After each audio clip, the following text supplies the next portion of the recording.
The Columbus Chamber's mission, really simple, help businesses thrive. We believe if we help the businesses thrive, that's going to help us to have a thriving economy and be a great place to live, work, and play. And so that's the goal. That's the goal. And we do that through a couple of different ways. We talk about it from time to time, whether it's the connections that we're going to make with businesses or working with government. There's two major areas of our operations. One is government relations work, government advocacy, helping the businesses on government issues. Sometimes we call it government navigations, just trying to figure out who do I talk to and can I get into that office? Can I talk with that person without having to go through all the different other processes that might be between you and them? And the other part is business services. The things that we can do to help a business grow. We can either do market research or help them with talent connections or make those kind of direct connections, strategic connections that are going to allow them to do a sale. We realize that. That's what it's all about, extra sales, profit, making it go in that direction. So one of the things that we frequently have heard is this desire to hear from other business leaders, and that's why we established the CEO Insights series. These are quarterly events, and the object here is to try to showcase some of our region's best and brightest executives. Whether they are with a Fortune 500 enterprise or one of the smaller companies. We want to make sure that people get the opportunity to kind of hear from them about what makes them tick and kind of how they have built their businesses. So we continue this series here today with John Lowe. Who is marking his 5 years, 5 years as CEO of Jeni Splendid Ice Creams. He's also a member of the, Jeni Splendid Ice Cream. I love the Splendid part there, Splendid, okay. Jeni Splendid Ice Cream. He's also a member of our Chamber Board of Directors, which makes him one of my bosses, so let's be good to him today, okay? I know John will do a great job of letting us get some insights on kind of where he's been, how he got to here, and we can learn a lot from each one of these CEO opportunities. So first, let's do a little bit of housekeeping. For those in the audience who are going to tweet, I'll invite you to join the conversation online. We're using the hashtag CCCEOinsights. And the CEO Insights program would not be possible without our corporate partners. We're grateful for support from our presenting partners, Commerce National Bank and Columbus CEO, thank you ladies, as well as the Chamber's signature partners, Anthem, CareWorks Consultants, Inc., and the City of Columbus. Our leader partners are State Auto and Cassidy Turley. And we have several in-kind partners, including our friends at Dawson, thank you very much, who are allowing us to be here today. And with that, I'd like to introduce Jennifer Griffith, who is the president of Commerce National Bank. Jennifer.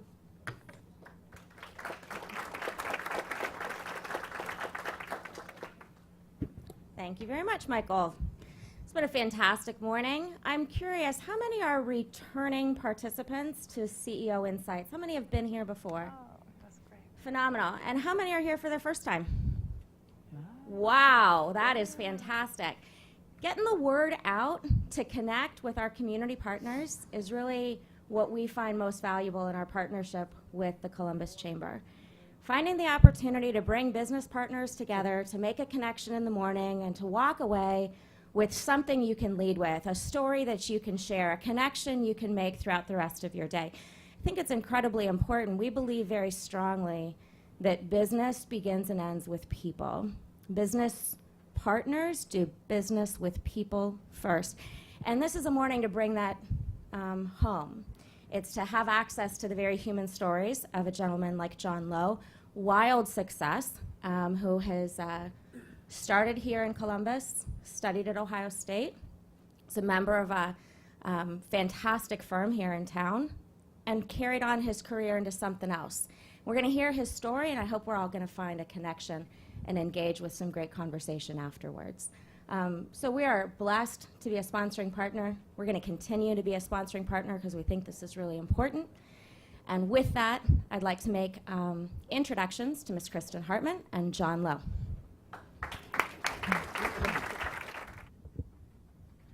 Good morning, everybody. Can y'all hear me? Wonderful. Okay, want to start out with a little bit of housekeeping. You all received one of these index cards at about 8:40 this morning. I'm going to ask that we collect them, so if you have a question for John, we'd love for you to put it on here, and then we'll take the questions that way. All right, I'm just going to jump right in. So everybody at some point in their career finds themselves at a crossroads. For you, John, it was GE ice cream. GE ice cream. So tell us, how did you get to the point that ice cream won, specifically Jeni's? Well, I never would have dreamed of ice cream. I consider myself one of the luckiest people in the world. But first I have to say, there are so many friendly, familiar faces in here. This feels like a bad episode of This Is Your Life, right?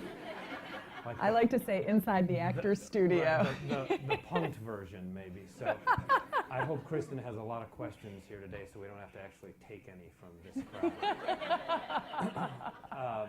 You know, I loved GE. It was a phenomenal place, and I thought I would stay there forever. During the height of the financial crisis, personally, it was really difficult. I was traveling constantly. I had a bag packed at all times. And I began to think, maybe I don't want to do this for the rest of my life. And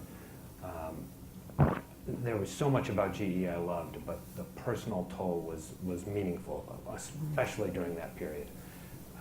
The night before our second son was born, we were staying at a hotel near Riverside. We had driven back to Columbus from Cincinnati, where we had just moved back for a second time for GE. And I was in the hotel room. My wife was at the hospital to be induced the next morning so that I could be there. And my first son fell asleep, and I went into the restroom, the bathroom there, and I put the toilet seat down, and I was doing a PowerPoint presentation on why we should acquire this business in Wichita, Kansas. And I found myself downplaying the attributes of this business in Wichita. And I realized, I had that aha moment, that I was worried GE was going to say, that's great, go buy the business and go run it. And I was going to have to turn to my wife and say, Wichita, right? And as you know, when you're in a relationship, you know you've only got so many of these you can use. And I had used a whole lot of these. My wife frankly, was the better of the two of us as lawyers, and the smarter, and we had shaken her out of a number of great jobs, and Wichita was going to be a tough sell. So I began to think, like, I can't do this forever. I got to begin to think about what would life look like outside of GE, and I began to flirt with a few companies outside. And out of nowhere, absolutely out of nowhere, Charlie and Jeni called me late one night and said, come back to Columbus and be our CEO. And I was flattered, and I thought, that's amazing. I love you guys. What are you talking about? Like, what do you mean? How many shops do you have now? And they said 4.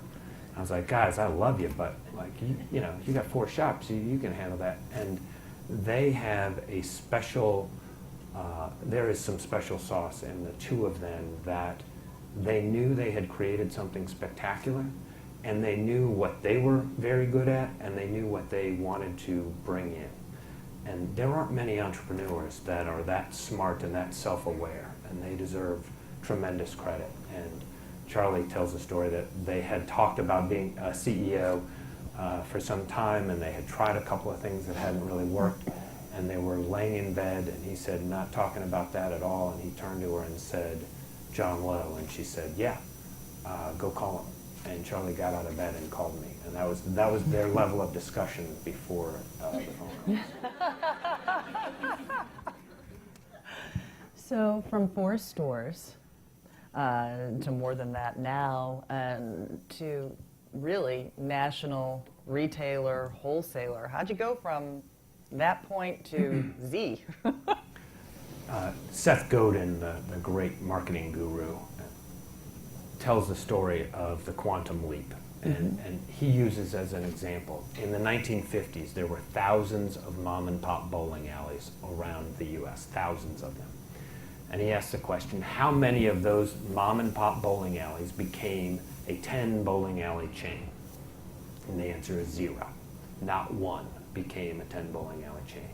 And he explains or posits that the skills and the things needed to be a successful single bowling alley are entirely different than a 10.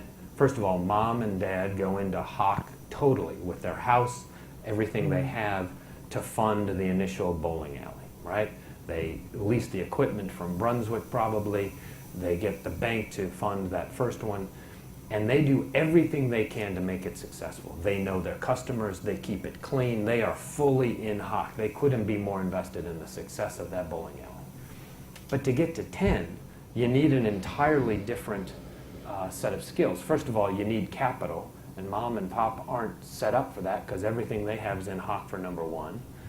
And then you need people that are paid the equivalent of $9 an hour back in the 50s to keep it clean and treat customers great and act like they are fully invested in that bowling alley, although they're getting paid an hourly wage. So it is a quantum leap to get from one to the other, and not one made it. I tell that story to our Team Jeni's members all the time because we are in the midst of that quantum leap.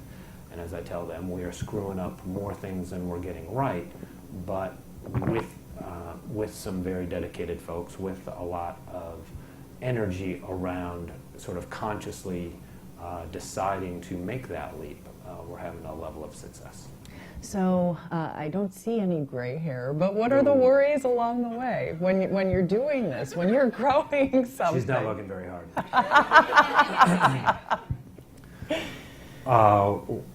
What are the challenges along the way? Challenges and worries, if you have them. I certainly have them. You know, there's what I love about business is there are unending variables, and that makes it really exciting, right? That's a positive spin on life, right? When we opened up our first shop in Chagrin Falls, our first shop outside of Columbus, it was a very calculated. We want to see if we're smart enough to carry out a great shop outside of our backyard. And we wanted to go to downtown Cleveland, and we couldn't find a spot that we felt made sense. And we ended up in Chagrin Falls, this great community, affluent suburb. And we thought we had everything covered. We had designed this gorgeous shop. And when it came time to hire a team, we couldn't find people that were going to be great ambassadors at the shop. And we realized like it was going to be difficult to find people in this affluent suburb who were going to work for our wage and do the things we needed to create fans there and provide tremendous service. And it was like one of those moments where like, God, we thought we'd figured out everything, and now we can't find the people we need on this team. We had to expand the places we were looking. But the point of that is like there are so many spots along the way. Every day, you know, you come across those bumps in the road. And too often I think people think that the magic of Jeni or of any business is sort of that initial idea.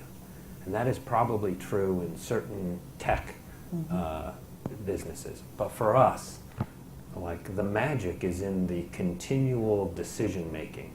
That's where you determine whether you're going to be success, not in that the first decision to make the world's greatest ice cream is real important, right? But to have ultimate success, it's those small decisions along the way. Okay. You talk about finding people and the challenge of finding people. Is there a challenge in keeping people, and how closely tied to that is culture that you create? Well, finding people is really difficult. We have found keeping them is much easier, right? And Jeff Immelt at GE used to talk about anyone at GE could leave GE and go make more money elsewhere, which I at the time thought was weird because GE was known for sort of paying at the top of the scale. But his point was there, you were getting experience doing things no one else could train you to do, and so you could take those elsewhere. I use the same phrase at Jeni's, but for a totally different reason, right? We pay below sort of market because we're in startup mode still. And that's true at the top, right? Jeni makes less than Jeni is worth.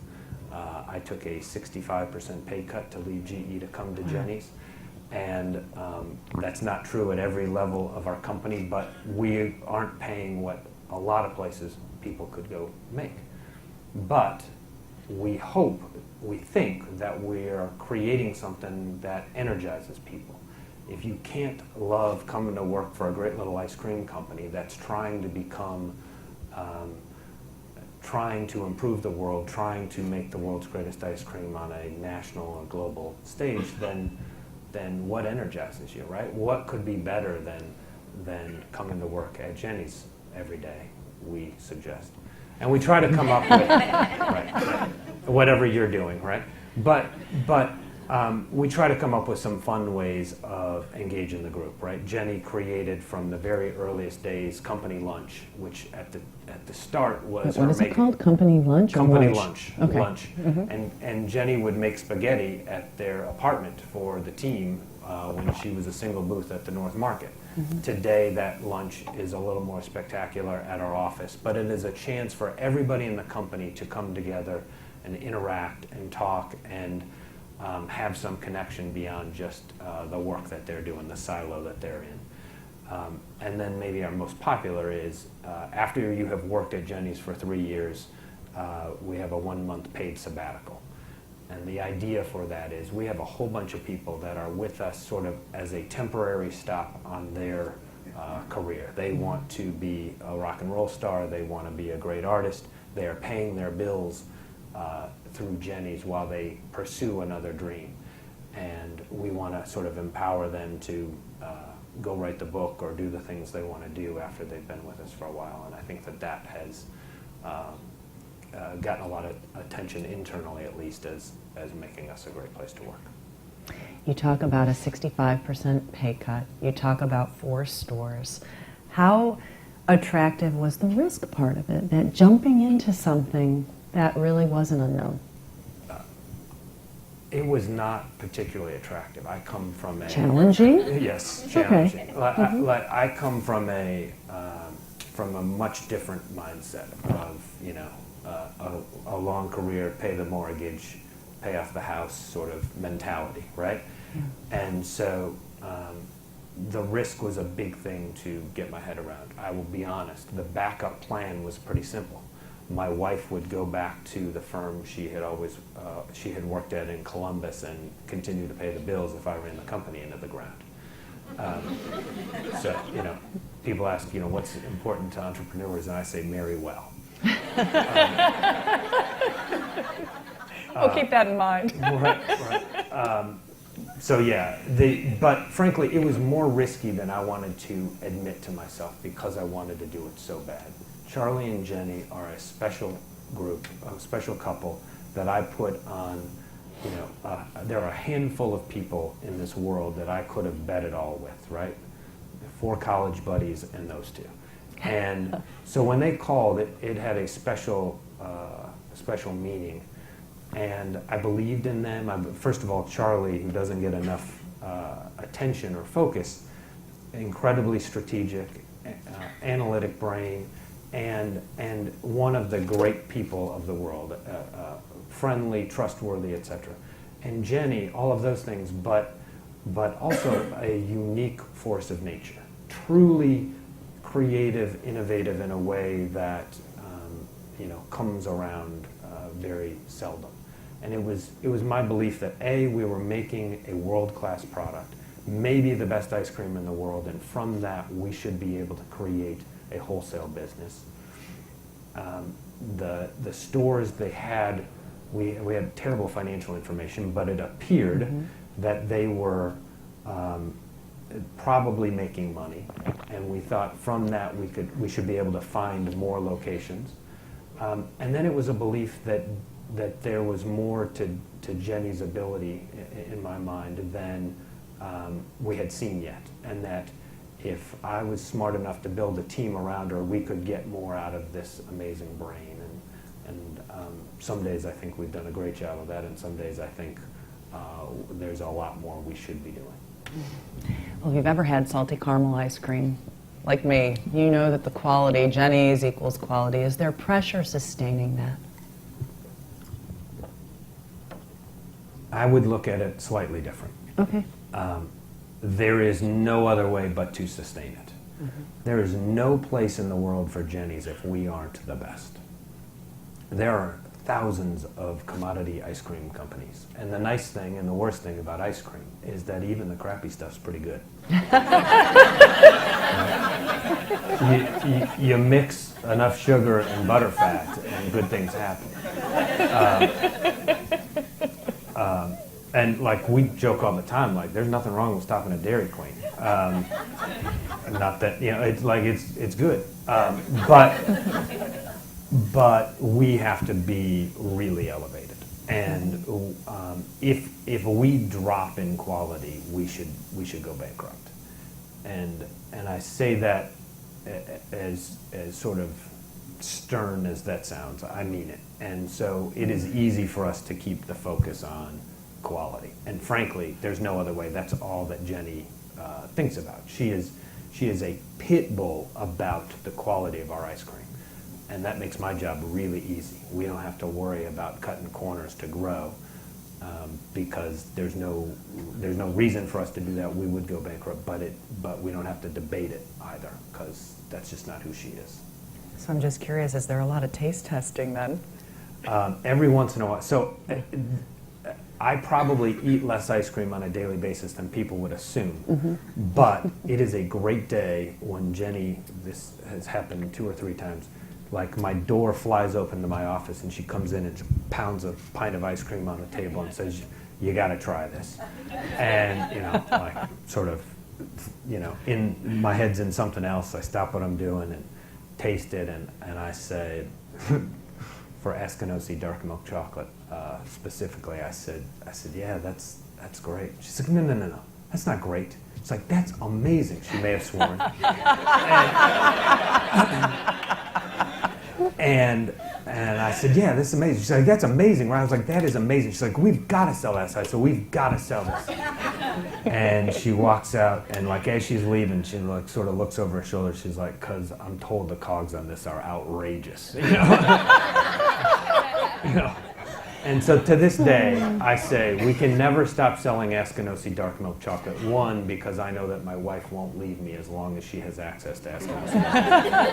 But I ask that you not buy it because I think we're probably subsidizing it by $1 a pint. So taste is obviously one way to make a customer connection. What are the other ways, because it's so important to what it is that you guys do? Well, we look at social media as an opportunity for opening up who we are as a company, right? Michelle Mooney at Resource wrote a book a number of years ago called The Open Brand. And it's a great read, but the point is simple and real. In today's world, you're an open brand, whether you want to be or not. It is a real distinct advantage to us to be an open brand. And the reason is we are being copycatted left and right. Across the country, companies, some backed by venture capital with a marketing idea, some want to be Jeni's that have the book and want to try to be the next Jeni. It is important for us to show that we are a real company with real people, right? Our number of employees use their name at Jeni's in Twitter and Instagram and the like, as a very calculated effort by us to show that we are a band of real people trying to do something bigger than ourselves. And we're not just a marketing idea or a concept backed by some venture money. And that, I think makes us somewhat unique in the world we're trying to play in, and I think a real advantage to us. So we want our social media and everything we do to be showing that, and then showing inside our kitchen. We call it a peek into the kitchen. When you see the way our ice cream is made compared to others, it's easy to understand, A, why it costs more, and B, why it tastes so much better. So when we began this conversation, I jumped right into that juncture that you found yourself at, GE or Jeni's. But I want to go back to when you were a kid now. And when you were 10, did you say, "I want to be the CEO of an ice cream company"?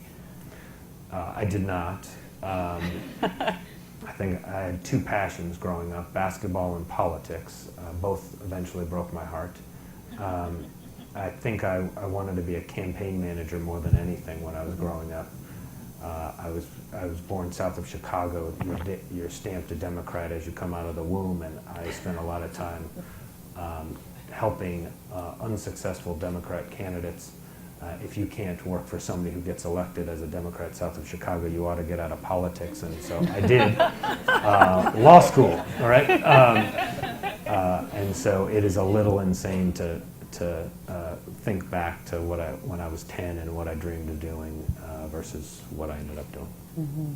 What is success rooted in, though, when we go back to childhood? Do you think that's where it's rooted?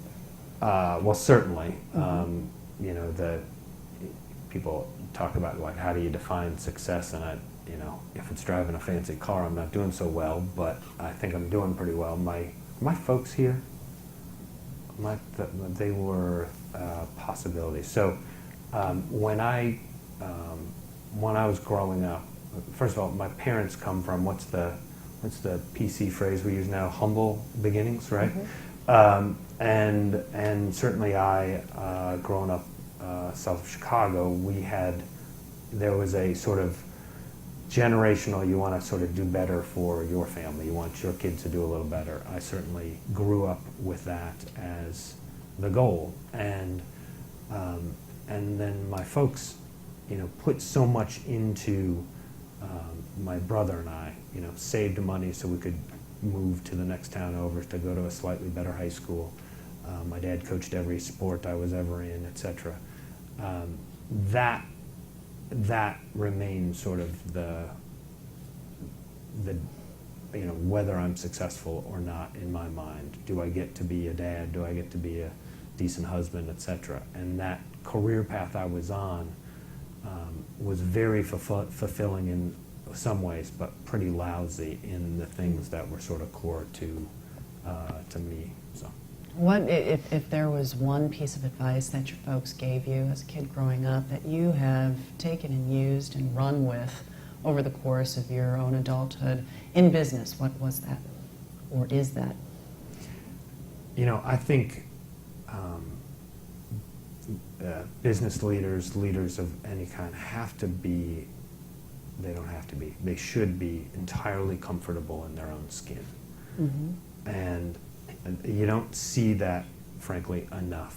But I think it's really important because there are so many times when you are making difficult decisions or decisions that affect others that if you are sort of comfortable with who you are, it makes life a lot easier. And I think I credit my parents with any level of that I have, and I think that a sort of inner confidence that comes from sort of unconditional love or support has enabled me to make decisions or be more successful than I otherwise would have been.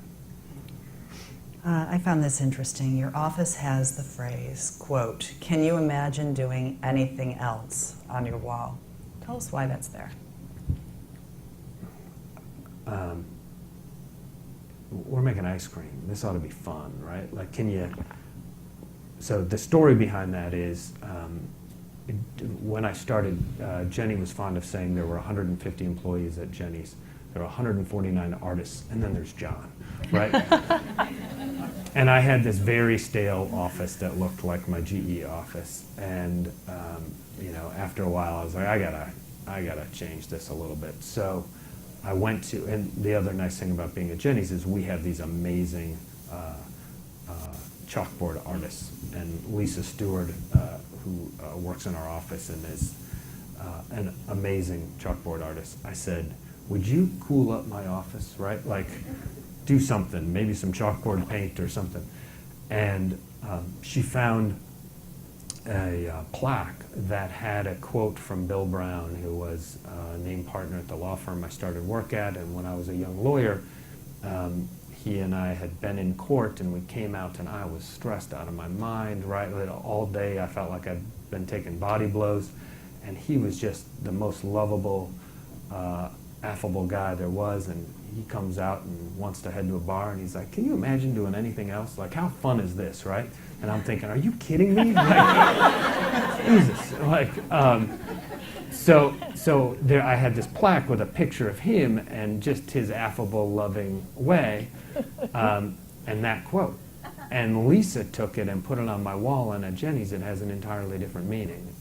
And it's, we're doing something big, right? We are this tiny little gang of Davids trying to take on Goliath. That's fun, that's cool. We've got a great mission. Let's make the world's greatest ice cream, however we call it, the best ice creams imaginable or whatnot. Let's make the world a better place. Let's use our power and scale to improve the world. Let's donate to the right charities. Let's support great causes, etc. Can you imagine doing anything else? Like, how amazing is this? Is the message I want our folks to hear. I don't have any idea what the question was, but hopefully that is. You answered it. You talked about body blows, and that kind of lends to the next question. In your process, not just at Jeni's, but in getting there, were mistakes part of that process? Yeah, you know, 3 or 4 times a week, sort of a major one. Look, the business case answer to our dilemma over the last 5 years, or as I came in, was to take outside investor money and go big, go quickly, right? We didn't do that. And I stand by that decision, but, you know, time will tell whether that was the right one. We delayed taking money because we wanted to make sure, A, we had something real and that we could replicate it. And so a very calculated move outside of our backyard to Cleveland, a very calculated move outside of Ohio to Nashville. Is this working? Are we smart enough to pull off these stores? What's the reception when we get there, et cetera, et cetera. And then from there to other cities. That plan enabled others to figure out, oh, you can make ice cream with these names and people will come buy it. So that's enabled a whole bunch of copycats around the country. Now, I get to sleep at night because they're not making ice cream as good as Jeni is. But there's a lot of places you can go that now have stores that look like Jeni's, or that have chalkboards, or that have flavor names that sound a lot like ours or identical. And and that has, you know, maybe that was a major mistake. I don't really believe it, but on a daily basis, we are faced with opportunities to screw up, and we swing and miss a lot. I believe in active learning. You know, you hear Les Wexner talk. He talks about active learning. I completely, I force that sort of thinking into our DNA because I believe in it. And so anyway, that's the long-winded answer to, yeah, we screw up all the time. What's more important, gut instinct or experience in making those decisions? I don't know that I really believe in gut instinct, right? Gut is based on your perceived expertise or what have you. And I want our decisions to be based on as much great information as we can get, and then I want us to follow our gut. And so, you know, whether it's taking on investor money or the like, we spend a lot of time and effort trying to get our heads around the issue and getting great advice and whatnot, and then we make a decision. In leading the charge, what is the most important characteristic you as a leader should have? I think that being adaptable as a leader is really important. And, you know, I don't know that I've ever said this publicly. I think I've said it over beer with some friends.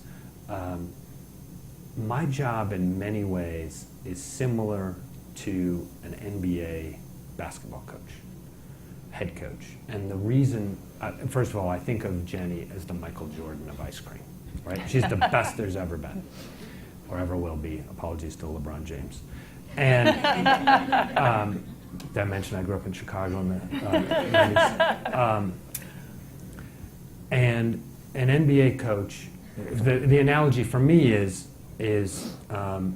my job is to build a team around this superstar, right? I got to put the right people in place to get the most out of her. And the analogy continues that, like most NBA coaches, I'm really only as good as my star. And I get to lead, I get to be the CEO. But I don't know if on a technical matter she could fire me or not, but on a real world level, I got to have her with me, right?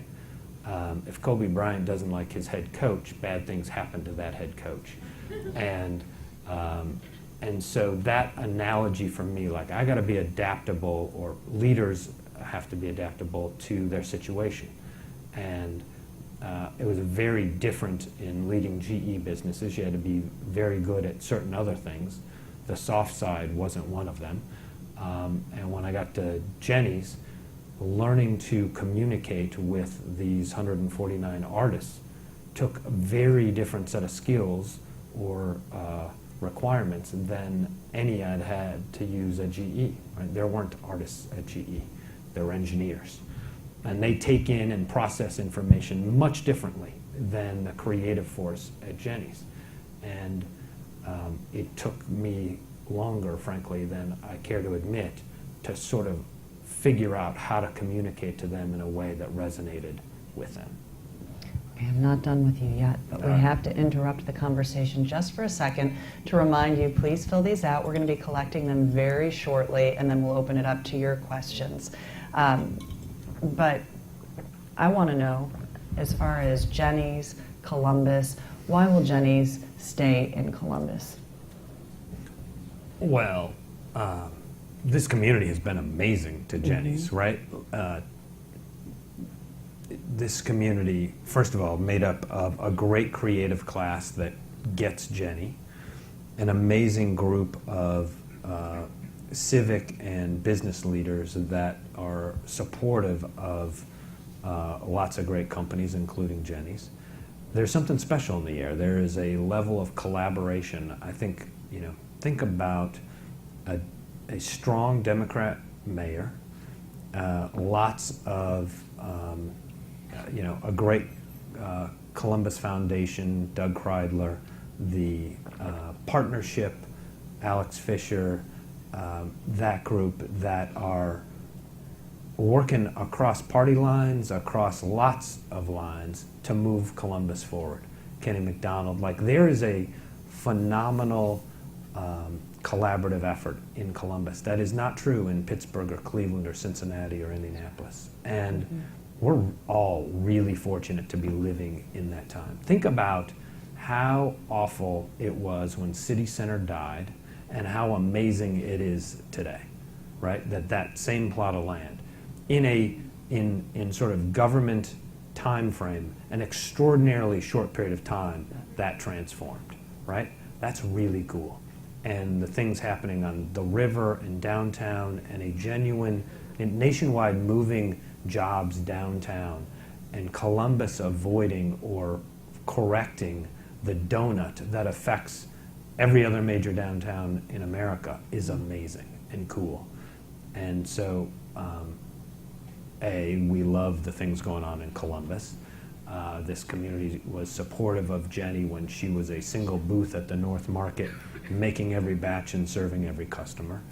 And this is home, right? Like, yeah, we could pick up and go to Nashville or some other city, but there are special things going on in Columbus, and I'm excited to be a part of Columbus over the next 20 years. Speaking of over the next 20 years, what do you want to be able to say 20 years from now about Jeni's and how you helped it get to a certain place? Where do you want it to be?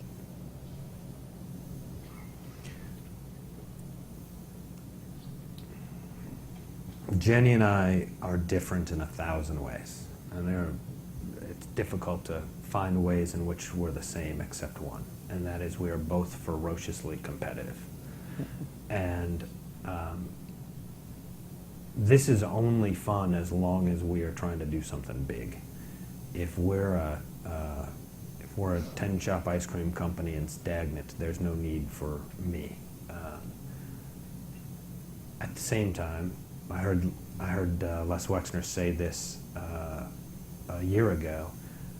He was motivated by a fear of failure, and he talked about keeping his shop clean while he was getting started and washing the windows and that sort of thing. That really resonated with me because a fear of failure drives me.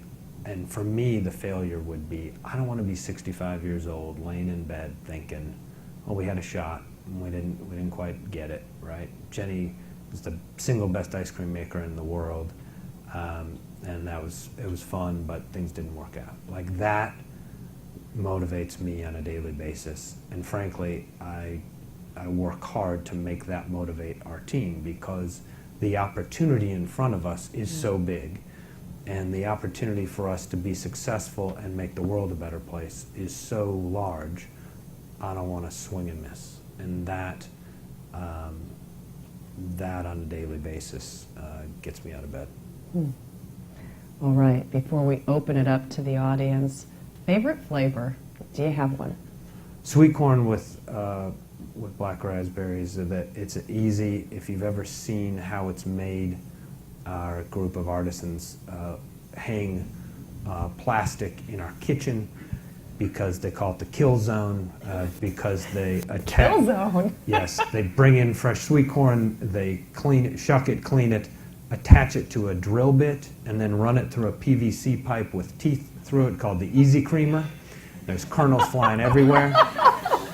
And then slowly mix in sweet cream, and it's amazing. It's the world's greatest ice cream base you could imagine, but now that that Jeni's been making that for years, you can find sweet corn ice cream in about 10 different places across the country.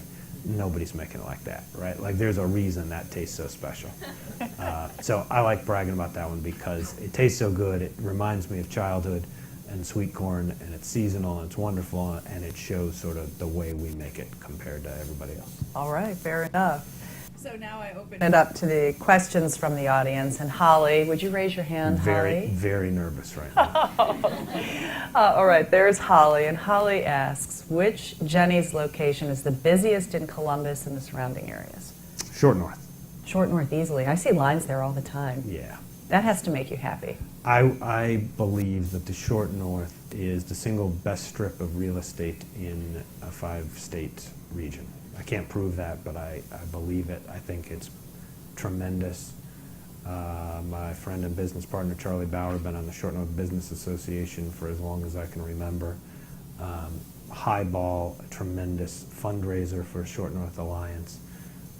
Our community, the partnership has supported Highball in the last several years in a way that is attempting to introduce or make sure people in the wealthy suburbs of Columbus understand this amazing thing going on in the Arts District, the Short North. And it's really great. It's really cool. It makes Columbus special. When we were trying to recruit a certain beer maker to set up a facility here in Columbus, and that's ongoing, but you just take them to the Short North and their view of Columbus transforms. And so there's the answer. All right. You touched on this a little bit with social media, but, and this is an unnamed question. Uh-oh. How has marketing and advertising, how have they played a role in company growth and in expanding to other markets? Well, put social media aside. We don't market and we don't advertise. You could probably count on a single hand the number of paid advertisements we've done in the last year. And some of those are just to support great little businesses like Edible Columbus that we love, but we essentially don't do paid advertisement. Either that's the right thinking, or we're making a huge mistake and we should be doing lots more. We donate to charities, and we like to think that that's great marketing and that people appreciate it and think positively about it, and we get some benefit while making the world a better place. But the business school answer is that we should be doing much more marketing and advertising. And I think that there is some opportunities for us to do that, particularly as we introduce ourselves in new cities, but we essentially do none. So it's done very little outside of social media. And I think, just to be clear, I think we do a spectacular job at social media, and I can brag about it because I have absolutely nothing to do with it being so fantastic. We've got an amazing digital leader, Ryan Morgan. Jeni herself has tremendous instincts around that. And our basic strategy of giving a peek into the kitchen was right. And you know, like, there's some things I can debate, but that one was right. And so that's been spectacular for us. And we have an amazing creative team that every day is producing great content. And then 3 days later, we get to see the identical picture from the copycats. Fred Kaiser asks, how do you find or develop the people with the right soft skills or people skills to make great ambassadors for you? I take tremendous pride in our service culture. And that starts from Jeni from the earliest days. She knew that she had to have an elevated experience, that frankly, the bar is pretty low. As you go eat in the world, the service is mediocre most times, but we had to have an elevated experience. There's one fact that I love to brag about. I will admit I checked it this morning to make sure I could brag about it today if it came up. If you go on TripAdvisor and ask for the single best restaurant in Nashville, Tennessee, it will tell you Jeni Splendid Ice Creams. And the reason, you know, the ice cream's phenomenal and world class, but the service is right up there with the ice cream. And we work really hard at finding great people, but then training them, and training them on the importance of explaining what people are about to eat when it's their first Jeni's experience. When you have Queen City Cayenne and you don't know what you're about to take in, it's a weird, at best, experience, right? But when our ambassador says, you're going to taste this rich, great, creamy milk chocolate, but then, or dark chocolate, but then about 2 seconds afterwards, you're going to feel a burn on the back of your throat, like, then you're thinking, oh, that was kind of cool, right? That is kind of amazing. I've never had that before, or I really like that. And so the importance of us explaining as we're serving is it's so differentiated, and others are trying it, but I think we've built a team under Jeni, and we spend a lot of time, Jeni does, and that team, in arming our people with the right information and then training them on it and working hard at it. And we're not getting it right every time, but we're getting it right more often than others.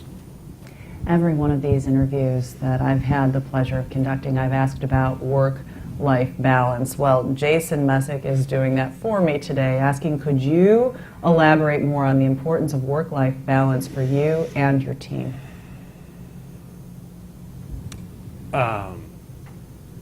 So I think, it's different for everybody. There's some saying like work-life balance, like get over it, right? Like you're always working, and it's your job to fit in what's important to you. I don't know that I quite believe that, but it's really important to me to coach basketball and to be at my kids' events and whatnot, and I do it. And it's important to Charlie and Jeni and other leaders in the company, and so on some level we lead by example, right? I was terrified at different times in my career where I had a boss where that wasn't important, and me sneaking out at 6:30 felt, like I had to fake a run to the restroom and then hit the elevator so I could get out, right? That's not what we want to do. At the same time, we all work incredibly hard. We all work really long hours. How long is long for you? I'll bet that there are more nights than not where Jenny and I are texting or emailing between the hours of 8 and 11 p.m. If you talk to my assistant, she would reveal the crazy email she gets from me at 4 in the morning, which reflects that I have 3 boys, one of whom seems to wake up in the middle of the night and then I don't go back to sleep. And so the random things that are going through my head are being emailed to my assistant, and she's a wonderful person for dealing with it. So yeah, we're all working long hours. I am not a morning person by trait, but I've sort of taught myself how to be one. I have a group of running buddies. We try to run at 6 in the morning several days a week. When we have a simple rule, if you don't show up, we throw a brick through your window, which enables us to be morning people, right? You got to come up with ways of sort of helping yourself do the things you got to do. You talked about being ultra competitive, and here's the ultra competitive question. What makes Jeni's end product superior to Graeter's, and why? So I have nothing against the Graeter's company. They're a great business, and they make great ice cream. I won't answer it relative to others. I will tell you that I don't think anybody gets, from Jeni's very earliest days, she was focused on getting the best cream. I can't explain how difficult that challenge is. Lots of people around the country now call themselves artisans because they use a commodity ice cream mix and they mix in some fruit and they call it artisan ice cream, right? That's how Jeni started, and she always knew she wanted to get the great stuff. And so grass-grazed milk is really important, right? It's better for you, it has omega-3s, and it tastes better. And we have done backflips to get to aligned with places that we can get our hands on great grass-grazed cream. Jeni is ferocious about quality, so the way we make it, the way we are prepping ingredients, when we bring in, strawberries from Hirsch Fruit Farm, and it's all hands on deck, taking the green off, washing, cleaning, taking the green off, roasting, and then churning that into grass-grazed cream. Like, that's special. There's a reason it tastes so different, right? You can make a commodity ice cream by pouring in strawberry flavoring, right? And like I said, it's fine. It's ice cream. It's good. But to get to the best requires a process that's unlike anybody else. So then you add in Jeni, and I'll close with this story. She and I are in Nashville.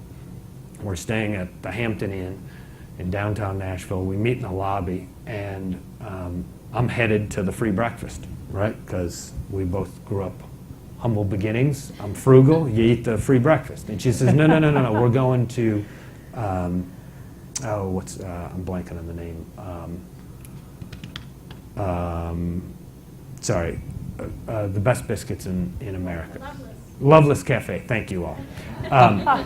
We're going to Loveless Cafe. They make the best biscuits in America, and I think, okay, I don't think my palate's sophisticated enough to know a great biscuit from a pretty good biscuit. But all right. And I've learned you don't say no to Jeni anyway, so I'm along for the ride. We're there, and she's like, these are damn good biscuits, aren't they? And I'm like, these are very good biscuits. I have no idea.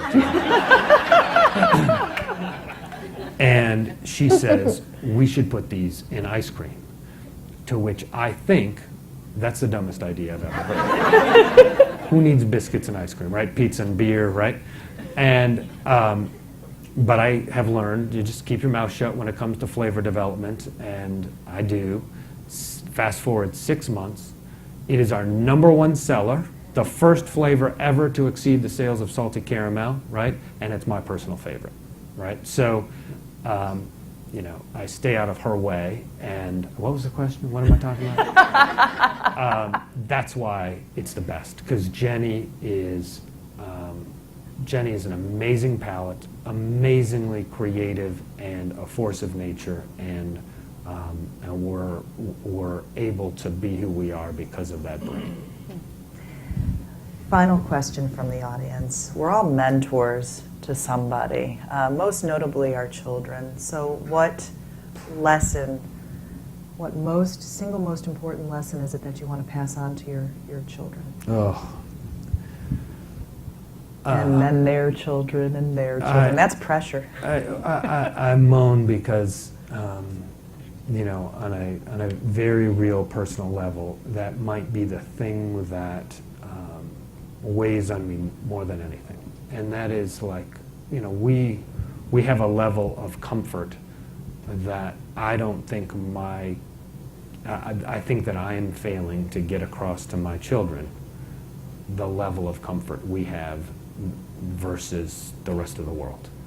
And I find it infuriating, frankly, that I am failing so bad to get that across.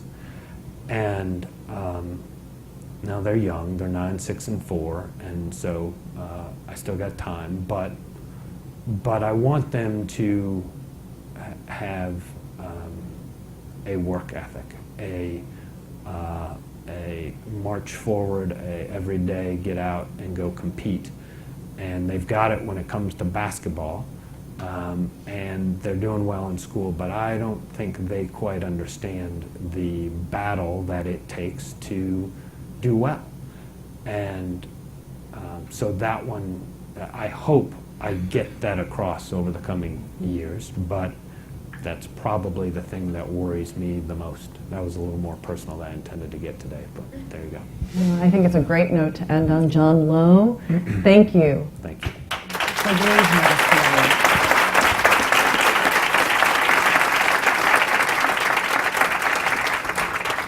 And now, please welcome Mary Yost, of course, the editor of Columbus CEO magazine, to round out the morning.